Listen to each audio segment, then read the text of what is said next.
ఓసారి చిత్రం జరిగింది కైలాసంలో. తెనాలి రామకృష్ణుడు పాండురంగ మహత్యంలో చెబుతాడు, అమ్మవారి శివుణ్ణి ఆక్షేపించింది ఏమనో తెలుసా, నీకు కట్టుకుందుకు బట్టలు కూడా లేవు, సరిగ్గా దిగంబరుడుగా ఉంటావు, నేను కాబట్టి చేసుకున్నాను, నేను ఎవరు చేసుకుంటారు, పులితోలు కడతావు, ఏనుగుతోలు కడతావు, ఇంకేం లేవు, రెండే బట్టలు, మరి అంతే కదా, ఎప్పుడు పులితోలు లేదా ఏనుగుతోలు, ఏనుగు చర్మం పులి చర్మం, ఇస్త్రీకేసి చాకరవాడి ఇవ్వకపోతే నువ్వు కట్టుకునేందుకు ఏం లేదు ఇక్కడ అందుట.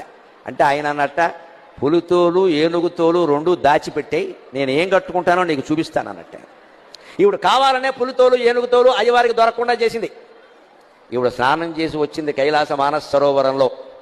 ఆ తువ్వాలు ఉంటుంది కదండి, అమ్మవారు తుడుచుకున్న తువ్వాలు, అది ఆరేసింది అక్కడ.